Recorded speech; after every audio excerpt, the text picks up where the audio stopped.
Hello friends. पिछले lecture में हमने बैंक कौन सा काम करती है, बैंक क्या होता है, ये सब देखा। हमें बैंक की बुक्स मेंटेन नहीं करना होता है, सिर्फ बैंक का फाइनल अकाउंट करना पड़ता है, यानी कि हमें सिर्फ balance sheet and profit and loss account करना पड़ता है। मैं आपको बैलेंस शीट का फॉर्मेट दिखाता हूँ। ये है the third schedule, see section 29 form A for form of balance sheet of dash dash, यह बैंक का नेम आ जाएगा। और balance sheet as on 31 March in bracket year, यह प्रॉब्लम में जो ईयर दिया है वो ईयर आ जाएगा। और यह 4 कॉलम करने पड़ते हैं। उसमें पहला आएगा कैपिटल एंड लायबिलिटीज, दूसरा शेड्यूल, तीसरा as on 31 March current year, as on 31 March previous year. और बैलेंस शीट में पहला हमने अब तक जो अकाउंटिंग की है उसकी तरह कैपिटल एंड लायबिलिटीज की तरह पहला शेड्यूल होता है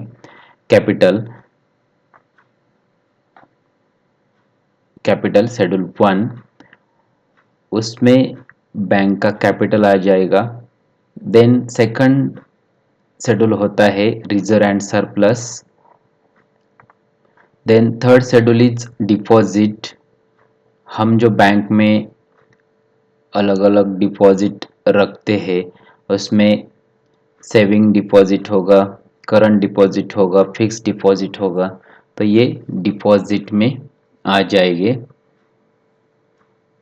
लेकिन बैंक को ये डिपॉजिट रीपे करने होते हैं, इसलिए सबसे बड़ी बैंक की लायबिलिटी जो है ये डिपॉजिट होती है। बैंक ने जितने भी डिपॉजिट्स कलेक्ट किए वो उन्हें डिमांड करने पर वापस करना पड़ता है। नेक्स्ट शेड्यूल है शेड्यूल 4 बोरोविंग्स। बैंक ने जितना भी बाहर से कर्जा इकट्ठा किया है वो इसमें आ जाएगा बोरोविंग्स में। जैसे हम अपने बिजनेस रन करने के लिए लोन लेते हैं, ठीक उसी प्रकार बैंक भी लोन लेते हैं। नेक्स्ट शेड्यूल आ जाएगा then other liabilities. Other liabilities में उसमें डिपॉजिट बोरोविंग को छोड़ के अगर कोई बैंक की लायबिलिटी होती है तो अदर लायबिलिटी में आ जाएगी, अदर लायबिलिटीज एंड प्रोविजंस में आ जाएगी, तो वो होगा शेड्यूल 5। देन इस सब की टोटल है ये बैंक की लायबिलिटी हो जाएगी। देन कंटिन्यू पार्ट, उसमें एसेट्स आ जाएगी। एसेट्स में पहले एसेट है cash and balance with RBI, ये शेड्यूल नंबर 6 हो जाएगा। जब एनी कस्टमर अपना बैंक में पैसा रखता है वैसे ही बैंक अपना पैसा कैश रिजर्व के तहत आरबीआई में रखती है और बैंक को 3% अमाउंट कैश रिजर्व रेशियो के तहत आरबीआई में रखनी पड़ती है। ये अमाउंट बैंक की पॉलिसी, अगर आरबीआई की पॉलिसी अगर चेंज होती है तो उसके अनुसार चेंज भी हो सकता है उसका परसेंटेज। नेक्स्ट शेड्यूल है balances with bank and money at call and short notice, ये शेड्यूल नंबर 7 होगा। हियर अगर बैंक में दूसरे बैंक से अपना अकाउंट खोल रखा है और उसमें पैसे डिपॉजिट किए हैं तो इस शेड्यूल में आ जाएंगे। नेक्स्ट शेड्यूल है इन्वेस्टमेंट्स। इन्वेस्टमेंट, यह बैंक ने जितने भी इन्वेस्टमेंट खुद के किए हैं वो यहाँ आएंगे। जैसे हम शेयर खरीदी करते हैं, डिबेंचर्स खरीदी करते हैं या अदर कोई इन्वेस्टमेंट करते हैं, उसी प्रकार बैंक भी इन्वेस्टमेंट करते हैं, वो इन्वेस्टमेंट शेड्यूल 8 में आ जाएगी। देन नेक्स्ट शेड्यूल है शेड्यूल 9 एडवांसेस। यहाँ अगर बैंक ने कुछ पेमेंट एडवांस में किए हैं तो ये यह एडवांसेस में आ जाते हैं, ये बैंक के एसेट होते हैं। उसके बाद schedule 10 fixed assets. Fixed asset, यह बैंक के फिक्स्ड एसेट आ जाएंगे। बैंक के फिक्स्ड एसेट कम होते हैं लेकिन जो भी है वो इसमें आ जाएंगे। देन ऊपर के एसेट में अगर शेड्यूल 6, 7, 8, 9, 10 उसमें उसे छोड़कर और जो भी एसेट होगी वो अदर एसेट्स में शेड्यूल 11 में आ जाएगी। शेड्यूल इसकी टोटल उसके बाद शेड्यूल 12 है कॉन्टिंजेंट लायबिलिटी। यह बैंक को पेमेंट करना है या नहीं, या फिर कितना करना है, कब करना है, ये फिक्स नहीं होता। उस प्रकार की लायबिलिटी होती है, वो कॉन्टिंजेंट लायबिलिटी होती है। वो लायबिलिटी शेड्यूल 12 में शो की जाएगी। उसके बाद फुटनोट जो है, ये बैलेंस शीट के फुटनोट आ जाएगी, बिल्स फॉर कलेक्शन।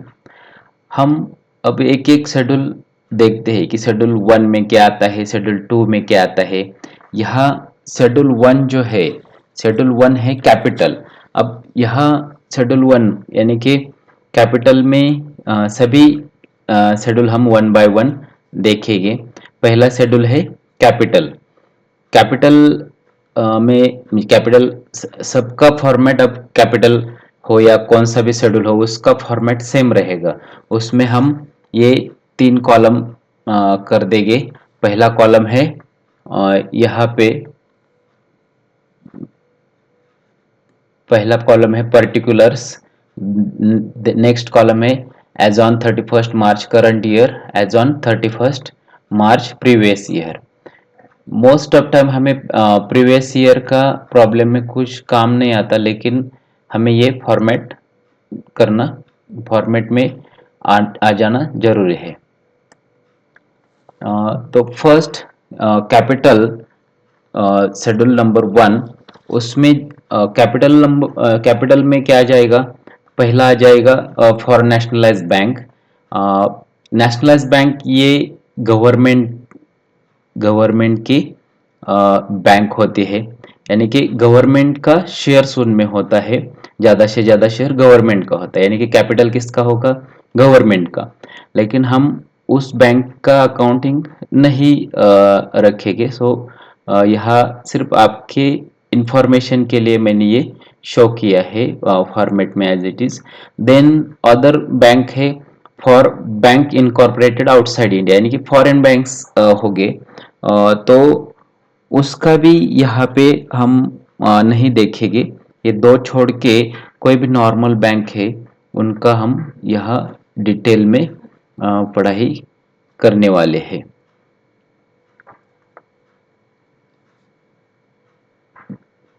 तो उसमें पहला आएगा फॉर अदर बैंक्स में ऑथराइज कैपिटल। बैंक जब रजिस्टर होते हैं उस वक्त उन्हें कितना कैपिटल कलेक्ट करने की परमिशन मिली है, हमने पढ़ा है कंपनी अकाउंट में। उसी प्रकार बैंक को भी जितना कैपिटल कलेक्ट करने की परमिशन मिले उस कैपिटल को हम ऑथराइज कैपिटल बोलेंगे। वो शेयर्स ऑफ ₹10 या फिर 100 या फिर 1 रुपी, और ऐसे ऑथराइज कैपिटल हमको कितना चाहिए उसके अनुसार शेयर्स की प्राइस रखी जाएगी। Authorise capital. उसके बाद आता है इशूड कैपिटल। ये इशूड कैपिटल यानी कि बैंक ने जितना भी इशू किया उसमें से सब्सक्राइब्ड कैपिटल कि लोगों ने कितना परचेस किया उसे सब्सक्राइब कैपिटल कहा जाएगा। Then called up capital, bank ने कितना सब्सक्राइब में से कितना कॉल किया और उसमें लेस कॉल्स अनपेड, अगर जो भी होगा तो लेस किया जाएगा। उसके बाद अगर बैंक ने कोई शेयर्स फॉरफिट किए हैं तो वो उसमें ऐड होंगे और ये शेड्यूल 1 में आ जाएगा। सपोज ऑथराइज कैपिटल अगर 80 लाख है तो इशूड कैपिटल हमें मिनिमम 50% होना चाहिए, तो 40 लाख होना चाहिए। सब्सक्राइब कैपिटल उस पे इशूड कैपिटल से 50% मिनिमम चाहिए, तो वो 20 लाख कलेक्ट होना, सब्सक्राइब होना चाहिए। ये बात ध्यान में रखिए। नेक्स्ट इसकी टोटल है ये शेड्यूल 1। देन शेड्यूल 2 है रिजर्व एंड सरप्लस। अब रिजर्व एंड यहाँ पे general reserve, capital reserve, security premium आ जाता है, और इसके बॉटम में प्रॉफिट एंड लॉस अकाउंट का बैलेंस दिखाया जाता है। देखते हैं, पहले आ जाएगा स्टैट्यूटरी रिजर्व। स्टैट्यूटरी रिजर्व में ओपनिंग बैलेंस आ जाएगा जो भी है उसका स्टैट्यूटरी रिजर्व का, उसमें हम एडिशन ड्यूरिंग द ईयर करेंगे, और अगर कोई डिडक्शन होगा तो वो डिडक्शन भी वह करेंगे, डिडक्शन ड्यूरिंग द ईयर। उसके बाद आता है capital reserve. Capital reserve opening balance लेंगे, उसके बाद एडिशन ड्यूरिंग द ईयर और डिडक्शन ड्यूरिंग द ईयर वहाँ पे करेंगे। नेक्स्ट थर्ड आ जाएगा शेयर प्रीमियम, वहाँ भी उसी प्रकार opening balance, then addition during the year, next deduction during the year. Next उसमें कंटिन्यू हो जाएगा रेवेन्यू एंड अदर रिजर्व, उसमें opening balance, addition during the year, deduction during the year, and last में footnote balance in profit and loss account आ जाएगा। ये है schedule 2 reserve and surplus. Then next schedule है deposits. Schedule 3 हो जाएगा deposit. इसमें फिक्स डिपॉजिट या अदर डिपॉजिट्स है, deposits in India, deposit outside India, ये सब डिपॉजिट्स यहाँ आ जाएंगे। पहले आएगा डिमांड डिपॉजिट्स, उसमें from banks and from others. Second part आएगा saving bank deposits. Third part आएगा term deposits, from banks, from others. Next इनकी टोटल हो जाएगी। देन पार्ट बी, उसमें deposits of branches of India, and second part आ जाएगा deposits of branches outside India. इन दोनों की टोटल यहाँ आ जाएगी। देन नेक्स्ट शेड्यूल है बोरोविंग्स। बोरोविंग्स यानी क्या, बैंक लोन लेती है, बैंक अदर्स कहाँ से भी लोन लेती है। बोरोविंग वो इंडिया में से होगे, आरबीआई से लिया होगा, अदर बैंक से लिया होगा, अदर इंस्टीट्यूट या एजेंसी से लिया होगा, बोरोविंग आउटसाइड इंडिया लिया होगा, बोरोविंग अदर कहाँ से भी लिया होगा। तो बोरोविंग्स में पहला आ जाएगा बोरोविंग्स इन इंडिया, उसमें दो पार्ट है, आरबीआई और अदर बैंक्स, और तीसरा भी आएगा अदर इंस्टीट्यूशन एंड एजेंसीज से भी लिया है, तो वो बोरोविंग्स इन इंडिया में आ जाएगा। उसके बाद सेकंड पार्ट है बोरोविंग्स आउटसाइड इंडिया, इनकी टोटल आ जाएगी। उसके बाद schedule 5 other liabilities and provisions. Other liabilities and provisions here bills payable, यहाँ पे बैंक को पैसा भरना होता है। इंटर ऑफिस एडजस्टमेंट या आ सकती है यहाँ पे, ये एसेट भी हो सकती है और लिएबिलिटी भी हो सकती है इंटर ऑफिस एडजस्टमेंट में। यहाँ पे एक ब्रांच दूसरे ब्रांच से डीलिंग करती है, तो फर्स्ट आ जाएगा बिल्स पेएबल, नेक्स्ट आ जाएगा inter office adjustment net, then interest accrued, other including provisions आ जाएगी यहाँ पे। उसके बाद इसका टोटल आएगा, ये है शेड्यूल 5। देन नेक्स्ट शेड्यूल है 6 cash and balance with RBI. यहाँ पे कैश एंड रेगुलर कौन सा भी बिजनेस, यानी कि cash in hand, regular business की तरह बैंक को भी कैश बैलेंस मेंटेन करना होता है, उसमें इंक्लूडिंग फॉरेन करेंसी हो सकती है, तो cash in hand including foreign currency. उसके बाद आ जाएगा बैलेंस विद आरबीआई।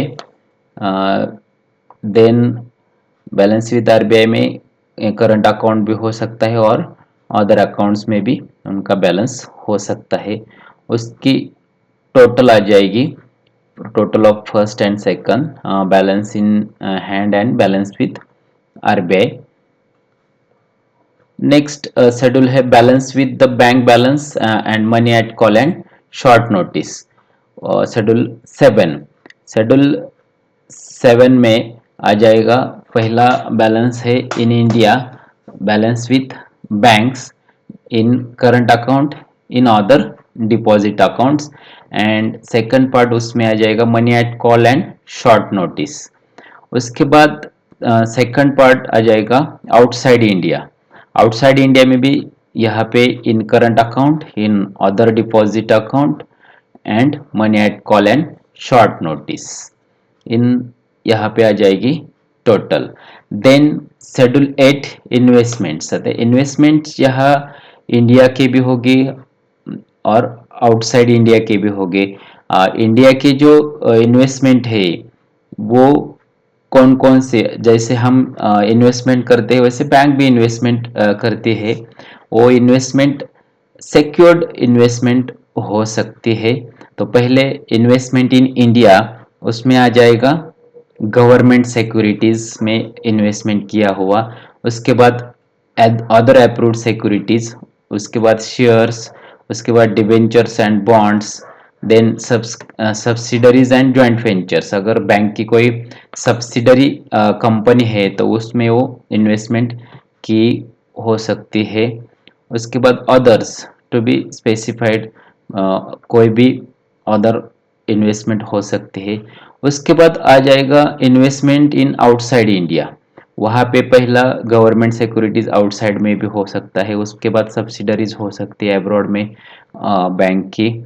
उसके बाद अदर इन्वेस्टमेंट्स वो भी स्पेसिफाइड होगी। इसके बाद उनकी टोटल आ जाएगी। नेक्स्ट शेड्यूल है एडवांसेस। एडवांसेस में भी बिल परचेस्ड एंड डिस्काउंटेड, किसी को बिल का पैसा उसके मैच्योरिटी डेट से पहले देती है बैंक, और मैच्योरिटी डेट से पहले तो जो दिया जाता है पैसा वो बैंक देती है। सो एडवांसेस में भी जितने भी बैंक ने एडवांस पेमेंट किया वो बैंक की एसेट ही है। उसमें पहला आएगा बिल्स परचेस्ड एंड डिस्काउंटेड। उसके बाद cash credit overdraft and loans payable आ जाएगा।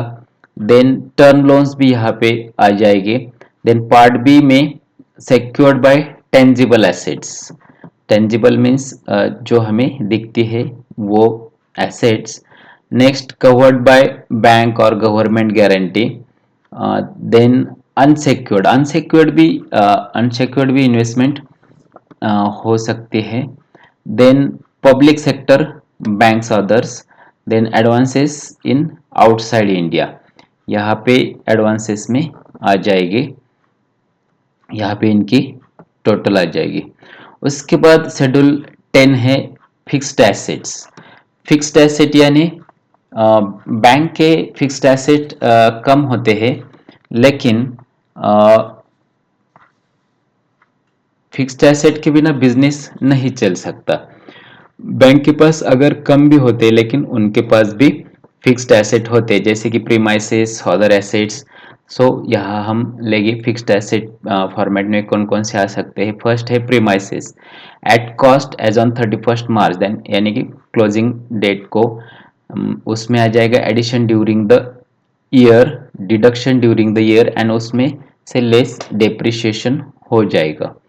देन अदर फिक्स्ड एसेट्स, उसमें आ जाएगा at cost as on 31 March at the year end, addition during the year, deduction during the year, and उसमें से depreciation minus किया जाएगा और उसकी टोटल यहाँ आ जाएगी शेड्यूल नंबर 10 फिक्स्ड एसेट में। नेक्स्ट शेड्यूल है शेड्यूल 11 अदर एसेट्स। उसमें भी अदर एसेट्स में जैसे अदर लिएबिलिटीज की तरह अदर एसेट्स होते हैं, फिक्स्ड एसेट, एडवांसेस, इन्वेस्टमेंट, इसमें से जो कवर नहीं हुए वो अदर एसेट में आ जाएंगे।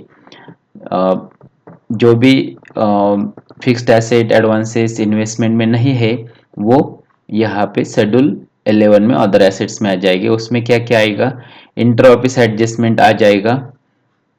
उसके बाद इंटरेस्ट एक्रूड आ जाएगा, then tax paid in advance, अगर गवर्नमेंट को कोई टैक्स एडवांस में पेड किया है, और टैक्स डिडक्टेड एट सोर्स भी आएगा, टीडीएस यहाँ पे आ जाएगा। Then stationery and stamps, non banking assets acquired in satisfaction of claims, अगर किसी ने पेमेंट लोन का रिपे नहीं किया तो बैंक उसके बदले जो एसेट रखे वो खुद के कब्जे में लेके वो रीसेल करती है वो, और उस एसेट को नॉन बैंकिंग एसेट्स कहा जाता है। उसके बाद अदर्स, और इसकी टोटल आ जाएगी, ये है शेड्यूल 11। शेड्यूल 12 है कॉन्टिंजेंट लिएबिलिटी। कॉन्टिंजेंट लिएबिलिटी में क्या है कि कॉन्टिंजेंट लिएबिलिटी जो है उसका पेमेंट कभी करना पड़ता है तो कभी नहीं करना पड़ता है। ये फिक्स नहीं होता कि यह बैंक को पेमेंट करना है या नहीं, फिर कितना पेमेंट करना है ये फिक्स नहीं होता, और कब पेमेंट करना है ये भी फिक्स नहीं होता।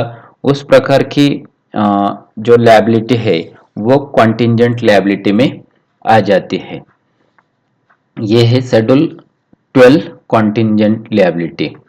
ये outside the balance sheet liabilities है, और उसमें पहला आ जाएगा claim against the bank not acknowledged as debts. उसके बाद liability for party paid investment. उसके बाद आ जाएगा liability on account of outstanding forward exchanges contracts. उसके बाद आ जाएगा guarantees given on behalf of constituents, इसमें in India and outside India आ जाएगा। उसमें फिर advances, endorsement and other obligations आ जाएंगे। एंड लास्ट उसमें क्या होगा कि other items for which the bank is contingently liable, इस सब आइटम कॉन्टिंजेंट लायबिलिटी शेड्यूल 12 में आ जाएंगे। अब ये हुआ शेड्यूल 12 कॉन्टिंजेंट लायबिलिटी। उसके बाद हम देखेंगे प्रॉफिट एंड लॉस अकाउंट का फॉर्मेट क्या होता है। तो यहाँ पे प्रॉफिट एंड लॉस अकाउंट में फॉर्म बी कहते हैं, बैलेंस शीट को फॉर्म ए कहते हैं, वैसे प्रॉफिट एंड लॉस अकाउंट को फॉर्म बी। फॉर्म बी में form of profit and loss account में for the year ended 31 March dash dash year, यहाँ भी सेम 4 कॉलम होते हैं, particulars, then schedule, then as on 31st March current year, as on 31st March previous year। तो profit and loss में normal profit and loss अब तक हमने जो पढ़ा है उसमें क्या आता है, इनकम एंड एक्सपेंडिचर आता है। ठीक उसी प्रकार बैंक के मेजर इनकम्स क्या है, जो इंटरेस्ट बैंक को मिलता है वो उनका मेजर इनकम है। तो शेड्यूल इनकम में इंटरेस्ट अर्न शेड्यूल 13 होता है, और नेक्स्ट अदर इनकम वो शेड्यूल 14 होता है।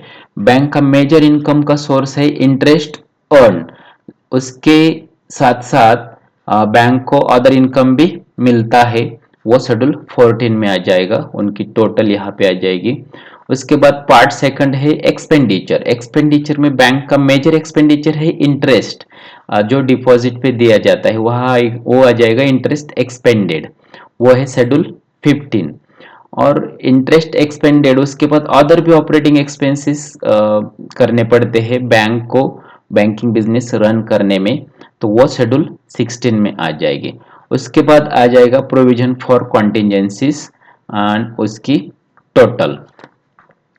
तो ये है format of profit and loss account. अब हम देखेंगे schedule number 13 interest earn. Schedule sorry इसका कंटिन्यू हो जाएगा part profit and loss account का।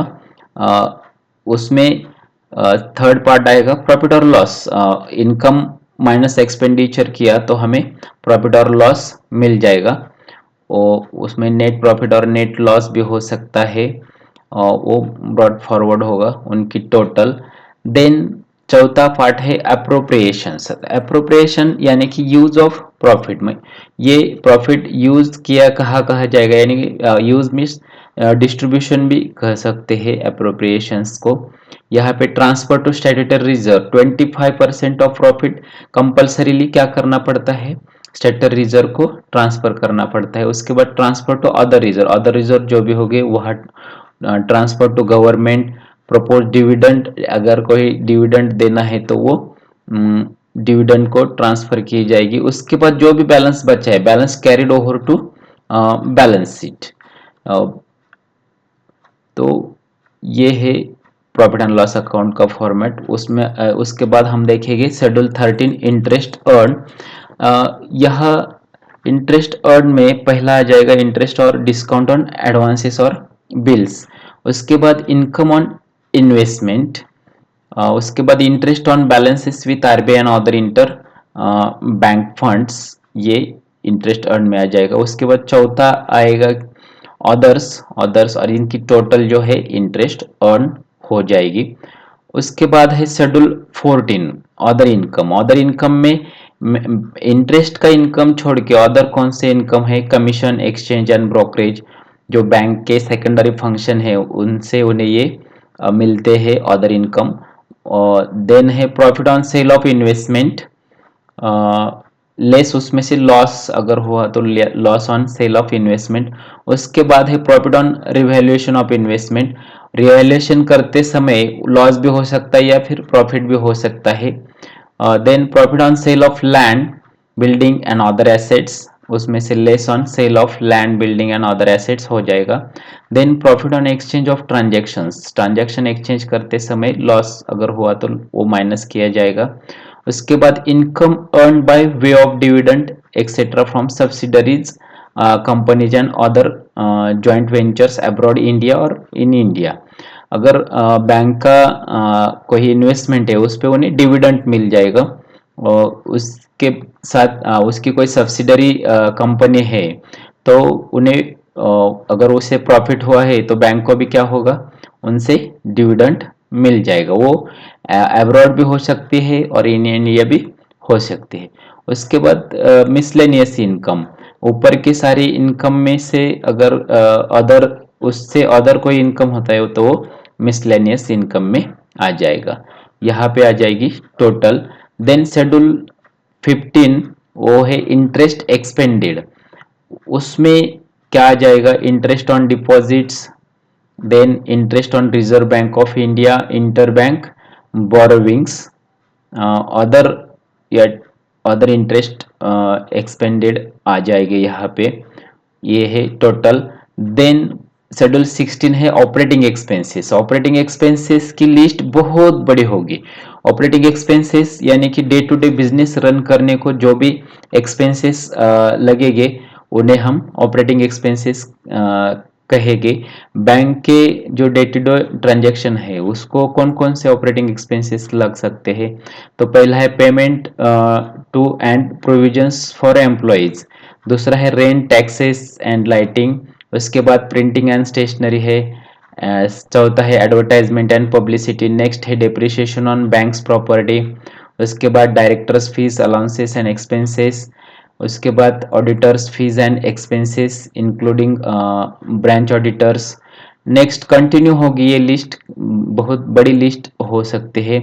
अगर प्रॉब्लम में जितने भी एक्सपेंसेस आए हैं वही एक्सपेंसेस सिर्फ लेने हैं फॉर्मेट में से, सारे के सारे लेने की जरूरत नहीं या सारे सारे लिखने की जरूरत नहीं। जितने भी प्रॉब्लम में आए हैं उतने ही हम लिखेंगे, जितने भी आइटम आए हैं उतने ही लिखने के हैं। नेक्स्ट है लॉ चार्जेस, उसके बाद आएगा postage, telegrams, telephones, then repairs and maintenance, उसके बाद है इंश्योरेंस, उसके बाद है अदर एक्सपेंडिचर। ऊपर के एक्सपेंडिचर छोड़ के जो भी आएगा वो अदर एक्सपेंडिचर हो सकता है। इनकी जो टोटल है ये शेड्यूल 16 की टोटल हो जाएगी। ये सारे हमें शेड्यूल्स रखने पड़ते हैं। Thank you very much. हम नेक्स्ट वीडियो में देखेंगे कि कौन कौन से एडजस्टमेंट हो सकते हैं और उसके इफेक्ट क्या होंगे। So like, share and subscribe our channel.